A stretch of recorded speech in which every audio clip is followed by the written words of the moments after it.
Welcome back, everyone, to the deep dive. We've got a lot to cover today. All of you listeners are always on top of the latest in crypto, and you've sent in some really interesting articles this week. So let's jump right in. We're going to, take a look at what's really moving the needle in crypto. And right off the bat, one thing that caught my eye is Ethereum. It's up around 7%, and that's with Bitcoin kind of holding steady around that $80,000 support level. And, of course, everyone's got their eyes on the FOMC meeting. So I'm curious to get your take. Does this price action, does it tell us anything significant right now?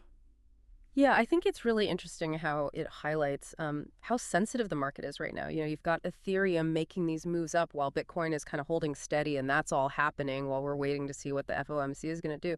It really shows you that, the market's reacting to things happening within the crypto world, but also, broader economic factors that could, affect people's willingness to invest. Right. Makes sense. And speaking of things that might affect investments, um, aside from the price swings, we've seen a lot of activity on the regulatory front. North Dakota just passed a bill for licensing crypto ATMs, and then you've got the U.S. Senate Banking Committee. They've gone ahead and approved that Genius Act stablecoin bill. Do you think this signals that, the U.S. is really starting to set down some concrete rules of the road here?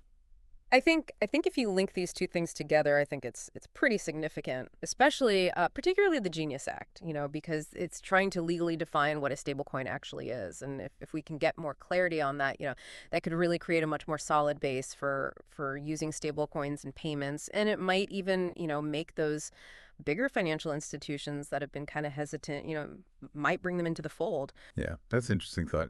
And speaking of Bitcoin, it's been kind of hovering around that $81,000 mark. But, there's been this noticeable decline in on-chain liquidity and futures open interest. So what do you think that says about, the overall market sentiment right now? Is it getting a little bit hesitant? Yeah, I think so. Think of it this way. On-chain liquidity, that's basically, how easily large amounts of Bitcoin can be traded. So when it drops, it suggests that those big players, they're not trading as actively. And then when futures open interest is down, it means there's less speculation about, where the price might go in the future. So put those together. And yeah, it kind of feels like the market is just, holding its breath a little bit, waiting for a clearer sign of where things are headed. Yeah, okay, that makes sense. Now, Ethereum, it's had a little bit of a bounce back recently, but then, you've got some analysts out there predicting a pretty sharp drop, down to $1,500. It's a pretty big gap. How do you make sense of such opposing viewpoints?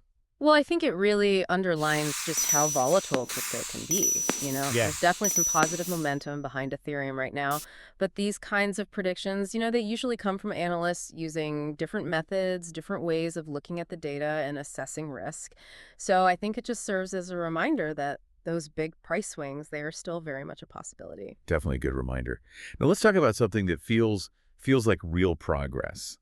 Untangled Finance, they're integrating Moody's credit scores into their risk oracle. I mean, that's pretty interesting, right? Bringing those traditional credit ratings into the world of DeFi. Yeah, absolutely. What's really exciting about this is that it could bring a familiar way of assessing risk into DeFi. People understand credit ratings, so this could make the space, more approachable for those traditional investors, and it could even lead to, much more sophisticated risk management tools being built within blockchain finance. Okay, so that's definitely one to keep an eye on. And then, we've also got CrossMint, they're a blockchain firm. They work with some pretty big names, Adidas, Red Bull, and they just managed to secure $23.6 million in funding. That feels like a pretty big vote of confidence from the mainstream, doesn't it? It really does. I mean, when you have brands like that, major companies like Adidas and Red Bull, they're not just investing in blockchain, they're actually using these services like CrossMint. And then you combine that with, significant investments like this, it really does underline that, blockchain is finding real world applications. It's going way beyond just cryptocurrencies. Interesting. So let's zoom out a little bit and look at the global picture. There have been reports that Russia is using cryptocurrencies to trade with China and India Right. as a way to get around those international sanctions. And then we've got Brazil exploring blockchain for trade within the BRICS nations. I mean, what do you think the broader implications of all this are on the global stage? If you kind of connect this back to the big picture, I think what it suggests is that cryptocurrencies and blockchain, they're potentially becoming really important tools in reshaping international trade and finance. It's a response to these geopolitical pressures, and it's Yeah. also a search for alternative systems. So that sounds like what we're seeing is kind of this mix of market reactions, some regulatory groundwork being laid, some really tangible technological advancements, and then these significant shifts in global finance. Exactly. That's it in a nutshell. This deep dive really reveals just how dynamic the landscape is. You have market forces, regulatory changes, technological innovation, and global adoption, and they're all interacting and shaping the future of cryptocurrency. It's pretty fascinating to watch it all unfold. It really is.